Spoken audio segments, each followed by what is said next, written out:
बिस्मिल्लाहिर्रहमानिर्रहीम। आज हम आपको एक सच बोलने वाले बच्चे की कहानी सुनाते हैं। एक शरीफ आदमी ने निहायत शौक से घाट के पास एक छोटा सा बाग लगा रखा था, जिसे वो हर रोज़ अपने हाथ से सींचता। एक दिन वो कहीं बाहर गया हुआ था तो उसका छोटा लड़का हाथ में आरी लिए बाग की सैर को निकला और उसने आरी को आजमाते आजमाते एक सबसे अच्छे दरख्त काट दिया। शाम को बाप ने आकर बाग को देखा तो उस दरख्त को कटा हुआ पाकर बहुत गुस्से हुआ और हर एक से पूछने लगा, ये दरख्त किसने काटा है। इतने में बेटा भी आ गया। बाप ने उससे पूछा तो उसने साफ कह दिया कि आप नाराज़ तो होंगे मगर मैं झूठ ना बोलूँगा, ये दरख्त मैंने ही काटा है।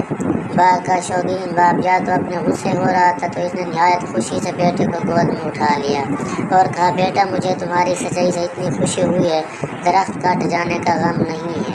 शाबाश बेटा, इसी तरह सच बोलना।